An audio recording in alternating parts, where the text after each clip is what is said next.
All right, here we go. Episode 45 on the We All Serve podcast. There I am with my handsome brother and friend, Angel Torres. Angel, how are you? Good, good. I'm here in Chicago. It's freezing, and you're down in Texas, and you're all toasty and warm. And I think Court, our guest from last week, is going to visit you down there in Texas, isn't he?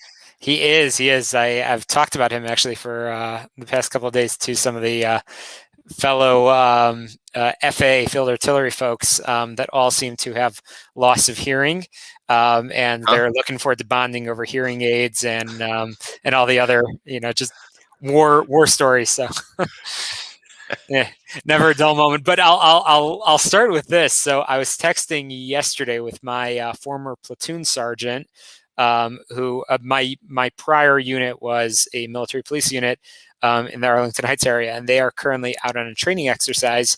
And he sent me a picture of the units out sleeping in tents out somewhere in Wisconsin, and he sent me a picture. And it's 25 degrees. And either way, I sent him a picture of my phone here in Texas, and it was 85 degrees at the Were you, time. So were you in a Speedo? Were you in an I was Army I Navy was Speedo? not. I was not. I was not. I didn't take a picture of what I was in, but he wrote. He said respectfully, "I hate you so much, sir." I said, "Thank you." So good times, good times. But yeah, Yes, I'm sure the joke's going to be on me when it's 150 degrees over here. definitely, definitely. But if people want to hear more jokes, we need to make sure that they subscribe, like, share, and engage at the webcast and tell our podcast and tell everyone about it and the things that they're learning, getting out of it. Absolutely, and we learn a lot. Today's episode will be awesome. But before we get to the Todd Connor, He's which like is the Ohio State. He's like, oh, I'm just gonna call him Todd Ohio State from now on. I like it. I like it. But next week we are privileged to have Captain retired Mark Broker, who wrote the book Lessons from the Navy. I mean, with a title like that, he needed to come on the WeAllServe podcast because he's going to talk about how to earn trust, lead teams, and achieve organizational excellence. All experiences that he's learned from his time in Blue. So looking forward to that. Same time and place. And as Angel, as you said, make sure to our listeners and fans out there, if we have any fans, I think we do. I hope that they're clicking subscribe. Tina, it's mostly Tina. Yeah, Tina and Ellie, She they're just keeps liking it and downloading it a lot. that's good. Well, she must have done it a couple thousand times. So there we go. There we go. So either way, with that, unless you have anything in particular that you wanted to talk about, I think No, I let's just like reserve. get into it with Todd. Let's get into it with Todd. There we go. The Todd Yeah, Connor, the one and only. I could just Right. listen to you guys all night. This is like my new. I just want to hear you guys, banter. I love it all. I hear Speedos and Ohio State, and this is I know this is life is good. good over here. Life is good. Yeah, So, yeah, so Todd, before we get too deep with you, we were talking offline.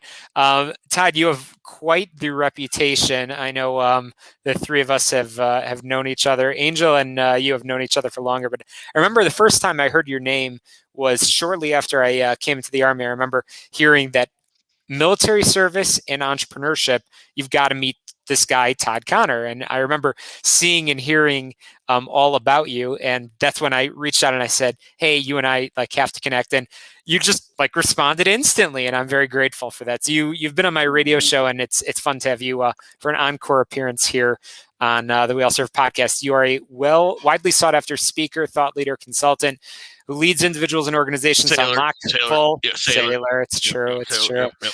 Unlock their full entrepreneurial potential. I was just saying that I've heard you many a time on many other podcasts, including out in Chicago and with Crane's Chicago Business. You are the founder of Bunker Labs. Todd Connor is the founder of Bunker Labs, a national entrepreneurship organization with chapters in 30 states across the United States, which works with military veterans and military spouses who want to start their own business. He's also the founder of the Collective Academy, Emerson House, as well as other for-profit and philanthropic organizations. And I will say this right now, and we'll say it throughout the episode, lots more about Todd Connor at thirdshiftentrepreneur.org.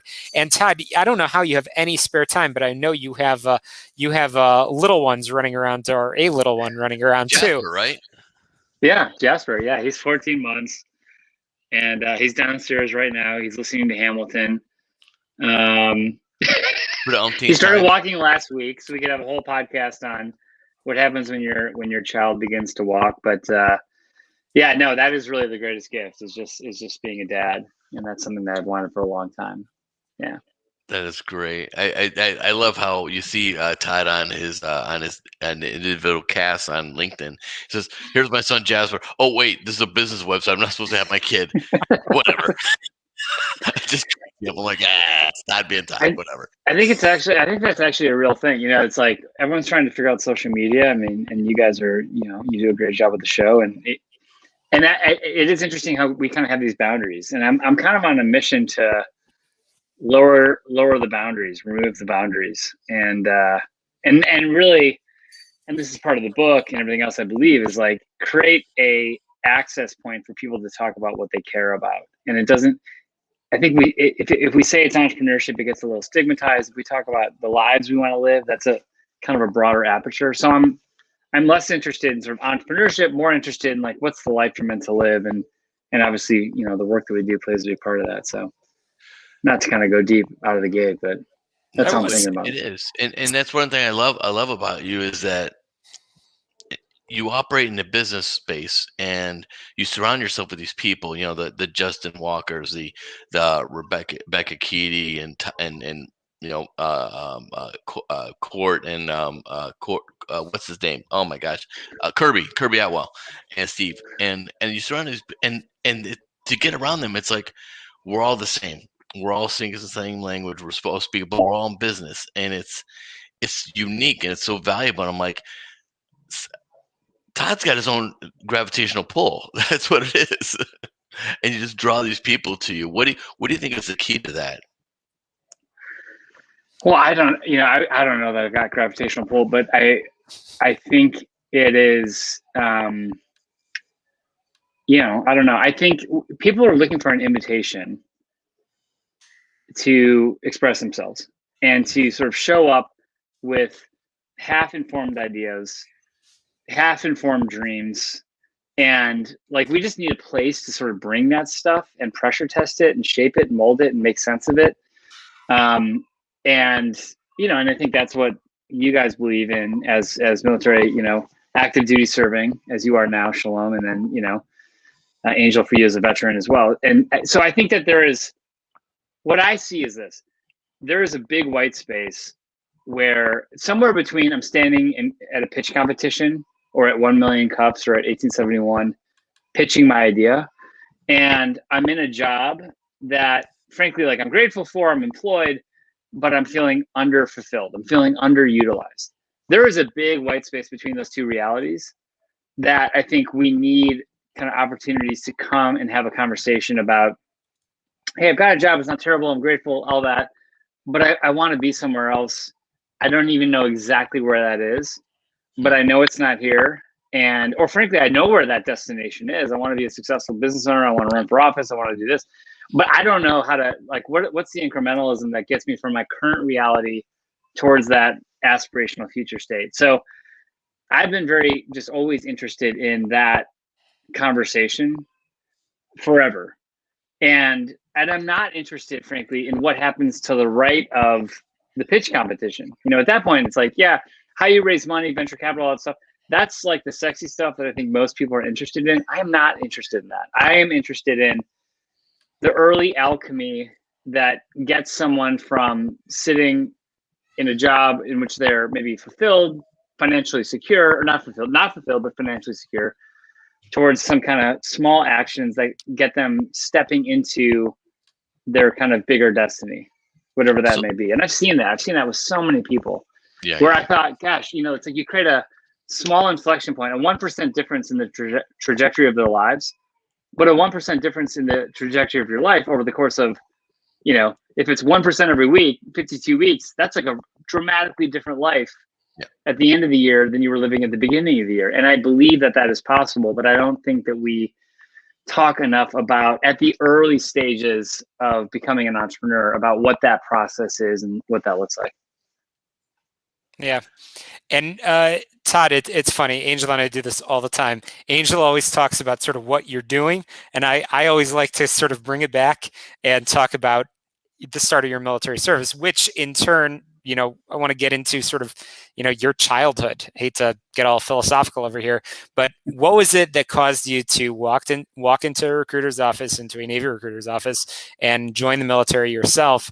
And let's just talk about the journey of why you got in and then why you got out. Yeah, why I got in. Well, I got in at Northwestern University. I was walking around campus. I was a freshman in college, and I'd grown up in the North Shore of Chicago, Detroit High School, which invites a lot of booze if you're from the Chicagoland area. And I had a great kind of pristine existence up until that point, naive existence in some ways. I went and was a congressional page for a year in high school, and that was a transformative experience for me, a huge, huge thing for me personally. Where I was sitting next to the Speaker of the House. At the time, it was Speaker Foley from Washington State, and then it became Newt Gingrich, and I worked for both of them, and sat next to them for 9 months while deliberations happened in 1996 in the House of Representatives.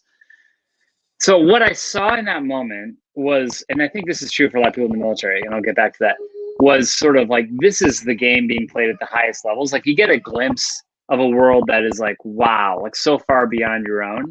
Mm. And then that door gets shut and you go back home. But the dream sort of lingers of like, wow, like I know that world's out there because I've seen it. And it sort of, it pulls you into a reality of what's possible. I'll just sort of say that. I think as if you were like a ball boy for the, Chicago Bulls and you were 15 years old, and your whole dream was like, I want to play basketball. It's like, that would just be a giantly transformative experience. I think it was similar for me. So came home, went to college, and as a freshman, I really knew intrinsically that I wanted to do something that was like of service, of different. I did not want to just sort of continue to step into a mold that, frankly, as a, this is the language we're going to use in 2021, like a privileged white kid, right? It's like, I know the template, like go to Northwestern, go into consulting, like good life, easy life, golf club, like whatever. I was like, I'm just not interested in that. I am interested in finding out more about what this country's about, more about what I'm about, more about what service is. In some ways wanted to test myself. So I think as a freshman in college, I would have either gone like and joined the Peace Corps, maybe done Teach for America. I happened to have met a kid, Pete Pace, who's still a friend of mine, was on our board. His dad was counted on the Marine Corps, who was at Northwestern in uniform. General Pace? And his son was a buddy of mine. He's in Chicago. He's at Goldman Sachs. He's a wonderful, wonderful guy. That's why he's called the Todd Connor. No. No, but I met Pete. I think it was Pete. It was an upperclassman. I do think it was Pete, and they were in uniform. And I stopped and I asked him like, "What's up with that uniform?" And it's like navy whites. I mean, you guys can relate to this. I'm like, like you think it's like the milkman or something in Evanston. Like you have no idea what this is. But he just like explained. He's like, this is ROTC. I did not know what ROTC was, but this is a path. You're in college. They pay for college, and then you go in the military. And I was like, I'm in. Like, I don't know, but that actually sounds pretty cool. And I think I am in. So I joined the Navy because Navy was what Northwestern had. And, and the rest is kind of history. So I would say it's a moment of like naivete. It's a moment of, I want to grab hold of something bigger than myself.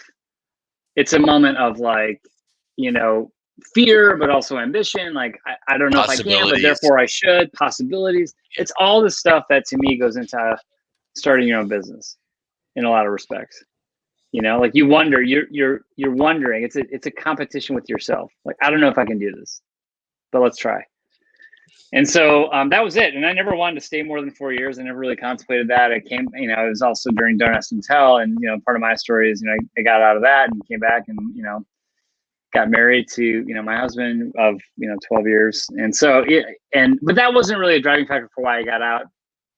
Although it would have at some point become an issue, but and now I'm it's glad all you mentioned that. I really am glad you mentioned that, Todd, because I don't think first of all, we don't have enough guests that are come and just speak about those things. And I know you're my buddy Todd, and I don't know if he's comfortable discussing that on the air. I'm not going to provoke him, but I'm really glad you did talk about that. And I know your husband and I know your son and the journey you guys went through to adopt, and just such a beautiful group of people. I mean, just Thanks, buddy. Yeah, I mean, I think for me, it was like, look, it's not an issue now. You're a junior officer, you're 25 years old. It's like, so, no big deal. But when you start to make command and people are like, there's kind of a soft infrastructure of like, you're the commander, your spouse goes over here and leads the spouse's network or whatever, right? So I was looking down the pike, not sure of how that would unfold, but also had a love of the military and like a love of the people I serve with, and was like, they'll get there. They may not be there now. It's like on paper, but they're going to get there eventually.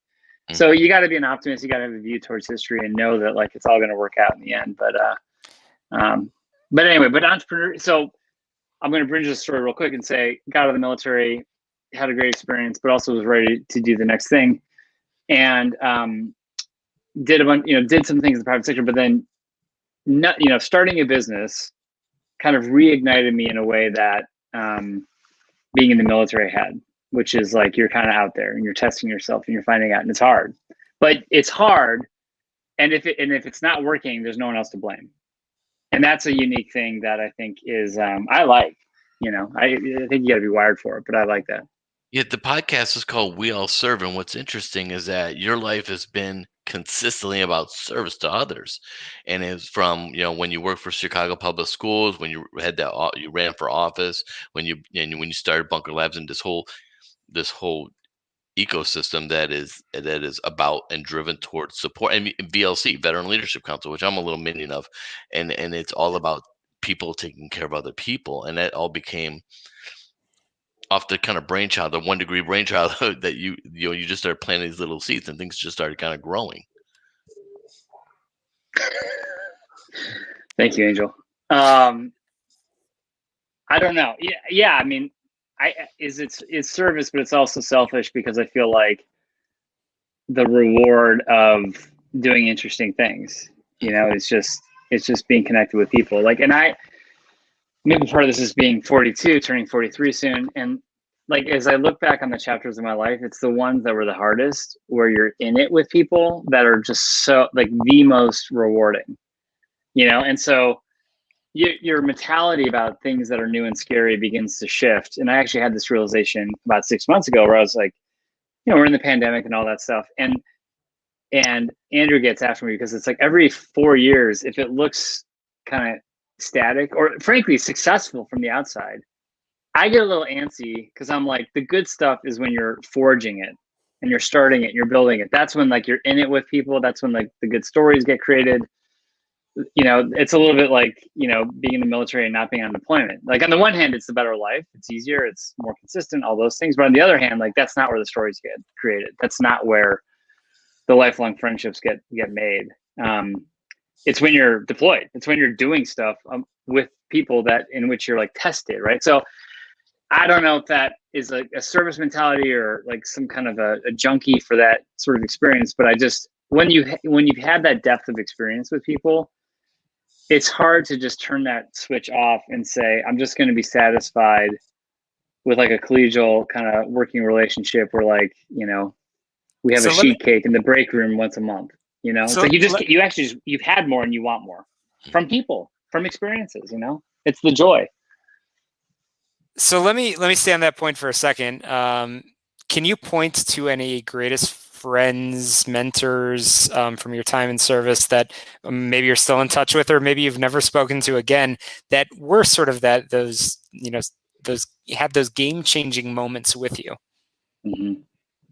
There's a lot. I mean, in the Navy, this is like the thing that I think just sounds weird if you weren't in the military, but it's like, here I am 15 years removed and you still feel like the relationships with the people you serve with are so foundational, even though I don't talk to them. Like I'm not that consistent in talking to them.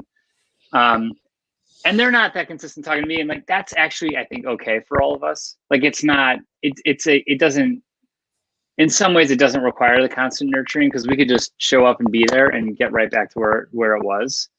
So there isn't a ton of conversation that always takes place, but there is there's an awareness of like, I see stuff on social media and all that.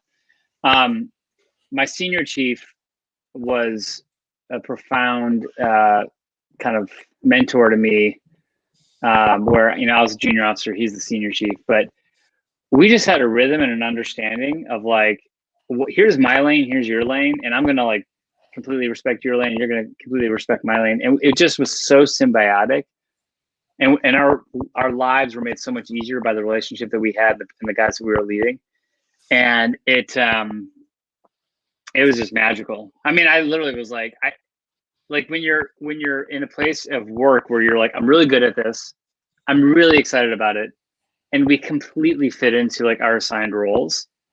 You're just like, man, it's magic. And he and I were together for 2 years, and it was just like we could just accomplish with like a wink nod. He'd be like, this guy, like, and be like, yeah, like just it was that kind of like tit for tat. And then like I'd go drink coffee in the in the officers wardroom, and then he would like handle the situation. And there was on occasion things he would need, and he's like, go tell the captain like it needs to go this way. I'm like, done, and like I would just get it done, and so that respect of like, I'm here when you need me. It's a push pull. Like we got each other. It's like a marriage, I mean, it really like with your senior enlisted and with the junior officer. And that was just a privilege to be like, wow, this is what an amazing operating relationship can feel like. And then my captains were great. I had 2 great commanding officers, totally different style. Anyway, so I can go on and on about that, but and then frustrations. I mean, like tons of frustrations, right? It's like irritations about the Navy and the bureaucracy and things that just don't make sense. And why can't we move faster? But in hindsight, an appreciation for the structures that were created. And what you learn in the military is that a strong operating structure can compensate oftentimes for underperformance. And businesses don't spend enough time thinking about their operating system. But the system works even if there's a couple of weak players within it. I don't know if that sounds pejorative, but the military system generally works, and it's not because everyone's always a rock star. It's because like the system as a whole kind of compensates for what could be deficiencies. And it's an interesting. I think there's a lot to learn from the military that can be applied to business, but that's a whole conversation. And that was the USS Bunker Hill, which is where Bunker Labs name came from. Yeah, it was the USS Bunker Hill, guided missile cruiser out of San Diego, commissioned in 1986. I don't know where they are. They're probably decommissioned, actually. I should probably look into that. They're probably a coral reef right now somewhere off the coast of Hawaii. Probably for some missile X. Yeah, just with some horrible ASW system. Yeah, or we sold them to a foreign country, Colombia or something. So yeah, but and again, it just continues to be a pivotal part of my story, and then I loved it. But there's a lot of things I love. I mean, I don't think it's about a one and done. It's like I've always wanted, and I continue to want just a variety of experiences in life, and finding ways to kind of stretch myself and be of service. And I think I try to operate with a sense of like, what's the highest and best use for where I am. A big principle out of Stoicism is just what's your duty. And that framing for me is really helpful of like in any given phase of your life, it's like, what is your duty? Right. And because if you say to yourself, like, my goal is to be X, that just may not be what the world needs from you. But the question is like, what are the places that we sit in our lives where we can sort of show up and be of service? And that to me is, if we're doing that, then you're fulfilling your duty. It's your situational duty. And that can look very small, very specific, like changing a diaper, or it can look big. Like I've seen a lot, so I'm going to write a book about what I've seen, and maybe it's helpful to people. Maybe it's not, but I'm unattached from the outcome. I'm committed to doing my duty, which is like, to the extent I've seen these stories and heard about them and coached them, I should tell them because I'm in a position to do that. And so that's my duty in this moment. That really resonates with us because having that sense of duty, obligation, that yearning to just be that person who maybe connects somebody, or maybe inspires someone, or maybe says the right thing at the right time and saves someone's life. It's very deep, very powerful. Not a lot of people really get it, but the people that do, they kind of gravitate towards each other, and they understand that we have this opportunity, we have this moral imperative to do that for our fellow man. And that's kind of why when Shalom called, said, "Hey, you want to do this podcast?" I'm like, okay.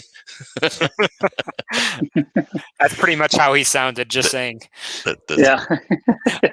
But Todd, talking some more about, again, Bunker Labs, we just referenced it. So I mean, the impact that you've had is freaking incredible. I mean, you're talking about chapters in, I believe I said 30 states. Let's talk about that. And again, sort of same question of, getting into it, and then actually in recent months, year or so, getting out of it, and then, transitioning into what you're doing now. Yeah.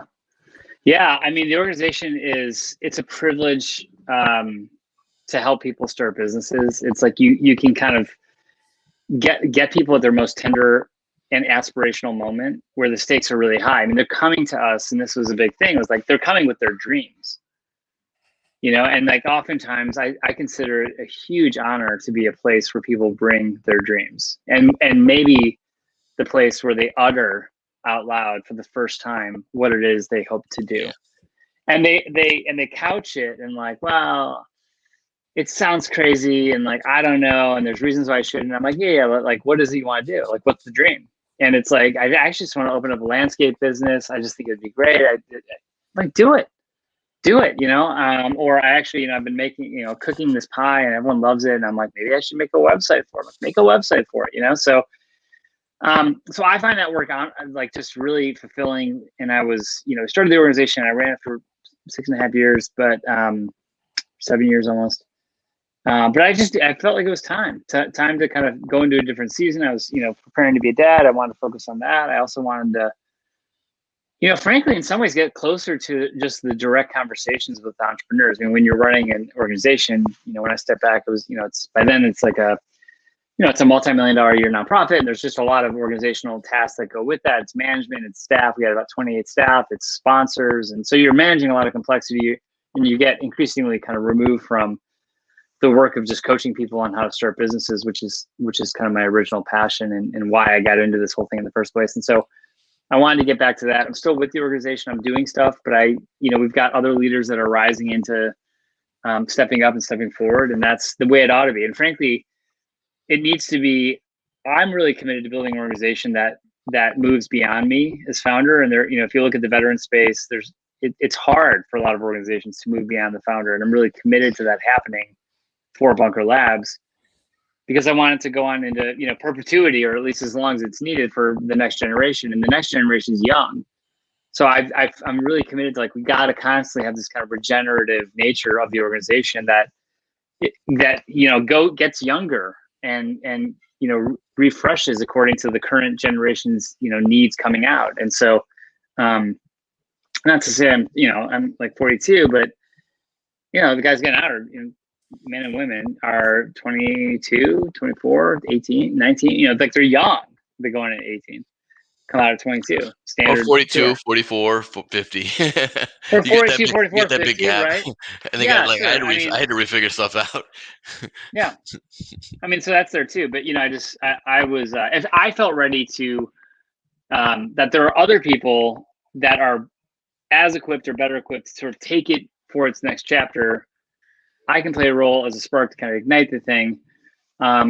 But I was ready for that. I've learned about myself. I like to get stuff started, and that's, I think, a unique role I can play. So it goes back to this question of highest and best use. And I felt like my highest and best use is to sort of take what I've learned, put a book together, help coach others on what the process has been, shine a light on that, and let others kind of step into leadership. So it feels good. That's great. I just have one last question. Can you tell me a little bit about your podcast, Third Shift Entrepreneur? It just, I know what it's about, but I'd like you to put it in your own words and explain to me about the messaging and the guests you have on, and talk to us a little bit about that.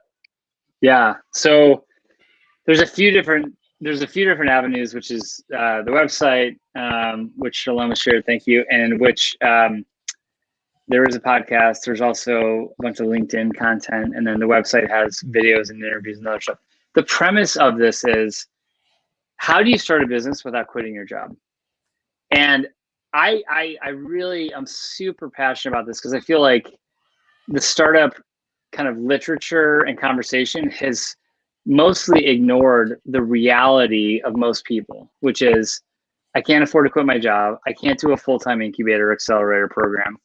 Most of those programs are really built around scalable technology businesses.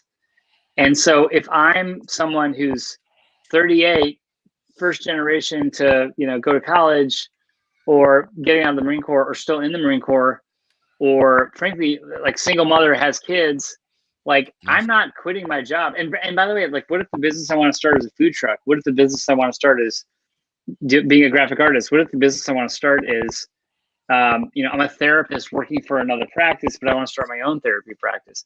There is not, and I say this as someone that runs an entrepreneurship support organization, we are trying to appeal to those people, but the infrastructure that exists is not built for that. It's really not, because there's not incentives for that.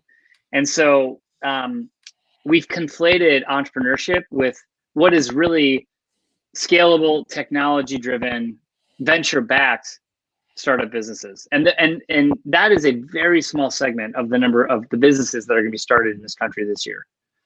But as a result, a lot of people think I'm not Mark Zuckerberg, so I'm not really an entrepreneur.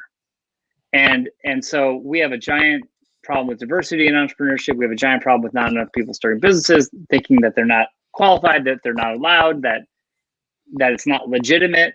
That's not for me. Yeah.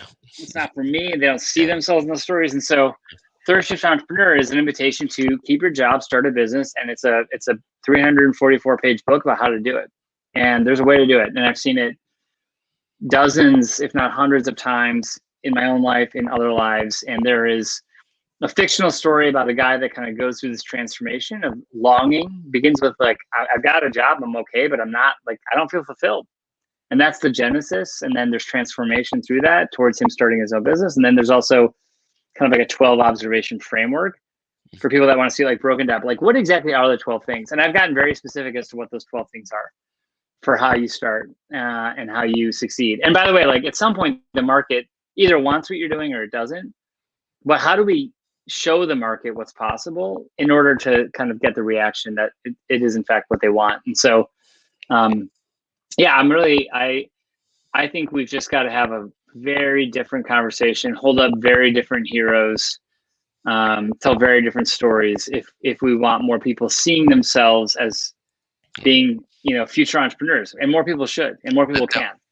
Promote that one person that others can identify with and say, hey man, he did it. Yeah. She did it. Let's go have the conversation. My starting point, my goal for this is not, I don't see it in terms of like economic success. I look at it as individual lives fulfilled. So like, I wasn't happy, I had a job, but now I have a creative outlet for the thing I'm building, I'm creating, I share it, people like it. Like it's that feedback loop that people feel fulfilled. And maybe they scale it, they hire employees, they get real estate, they whatever, maybe it gets sophisticated, maybe it never does. Maybe it's just a solopreneur. And if maybe it's a side hustle. Their life has meaning and they're happy, and that's a success. That's how I measure this in terms of lives fulfilled. That's how I think about it. Yeah. So I have one final question as well, and I'll preface with a disclaimer that it's a big one, and it's actually completely on the flip side of what Angel just asked, and it's veterans that go into the workforce, into business, into politics, into whatever aspect of life. What is it that you feel is the greatest contribution that they are making that everybody else is receiving? You've talked a lot about the sort of the values of entrepreneurship and the fulfillment that is being provided. What are they giving to everybody else? Mm-hmm. Man, that's a great question. I mean, I'll give you a nuanced answer because there's the obvious answer, which is like they put service above self, and that they are service oriented. And I think that is true, although not entirely, because we had too many veterans participating on January 6th. And so there are some, it's not a pure statement about veterans are not all heroes. There's always going to be bad players. There's always going to be bad actors, and it's not like, and I don't say that to like, it's not, I don't say it's sort of like cachet, but like we shouldn't just give monolithic assignments. And this gets to the virtue of veterans. Veterans understand, if they've been on active duty shoulder to shoulder with people in, faraway lands, et cetera, they understand what it means to get up close to people from very different lives than your own. And that, at its best, it equips you with a humility and a curiosity for other people. So, in this life I live today, I'm surrounded by like liberal activists. In most of my, professional life, I can kind of move through and not sort of encounter people that are, grew up in rural communities, returned home to rural communities, or, you name it, right? Like I have a subset of my life that looks like very like Chicago, kind of corporate or whatever, however you want to define me, right? But my life ends up looking with like me and a lot of people that kind of orbit like me, which I, by the way, try to break actively. But I think if you've been in the military, you just understand that there are good people who are different from yourself. And like, you have loved people like that. And what scares me is when you get people in positions of power in ideological frames who have never sort of just had a experience in their life that pushes them out of that mold for even a finite period of time. And then that gives them that perspective, that touchstone to return to say, actually, you know what? I know that there are really good people who think of this very differently than me. And they're knuckleheads like I am. And like, they're good people, but they're different than me. And I worry, and this is in fact why I support a year of national service, because it's tenuous if we have a society of people that really has no touchstone to what the other side thinks, feels, believes. Because then we're just left to like whatever, media interpretation of that is, or what we're already fed. And so so I think veterans, to your question, Shalom, what's the value they can bring there? I think that they can be bridge builders if they choose to be, and they can be interpreters for people different from, the natural circles that we all run in. And we're going to need people like that. We're going to need people that are can kind of speak the other language and help create empathy and understanding and curiosity. So I think at best, that's what the military community can do. Excellent. No, thank you. That was a great note to end on. It really was. That's why he's called the Todd Connor. There we go. I just had to say it. Ohio State. You guys, Ohio State from now on. It's too much. But no, I want to end it with this, which is like, if people want to get started, I'm here to support that. That's my life's work, is helping people get started. When you get to a certain point, like I actually lose interest. Some guy like circle back, he's like, "Hey, great news! I just raised my Series A." And he's like, "Let's get on the phone." And I was like, "I'm proud of you, and like, you don't need me, and like, I'm not in the business of like Series A to Series B to like exits. Like, other people got that. I'm in the mode of like, I'm here, I got a job, I'm like, my financial floor is established, and like, I'll probably just stay on this path. But if a little encouraging kind of like nudge showed up with like a little bit better of a playbook for how I could like try something without putting my family at financial risk, like I would do it. Like, I'm looking for those people, right? That just need the nudge, that like need the like encouragement, the love, the hug, the kick, to be like, just go try something, do it small, and let's go from there. And best way for people to get a hold of you? ThirdShiftEntrepreneur.com. There we go. Magic.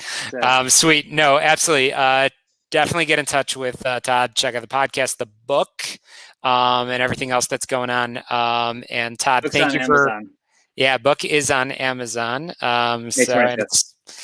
It is great. And maybe you'll get an autographed copy by the little one. Well, thank you, Todd, for being you. Thank you for all that you do. I sort of need a dose of Todd, probably every couple of weeks or so. I'll probably be helpful. But there we go. Appreciate it, brother. Thank you. Thank you, guys. Angel, any final comments before we close out? Yeah, I'm tired. I'm going home. I've had a long day. You have indeed. my But my make clients sure, in UK. you busy man, you. Well, definitely make sure for all of our, whether you're tuning in on YouTube, social media, whatever the case may be, make sure you're checking us out on your favorite podcast app, and make sure you click subscribe, rate, review, share. Makes it easier for others to find this podcast, which, as you've just heard, has valuable information for everybody. Many thanks to our guest today, Todd Connor. And next week, we've got Captain Mark Broker, also Navy. And then the following week, we've got Sergeant Major of the Army, retired Dan Daly, joining us. Boy, you went big. You went big on that last one, huh? Oh, yeah. It's going to be awesome. Very excited for that conversation. So lots of great conversations coming up, so you don't want to miss it. With that in mind, I will say good evening to everybody. Thank you, guys.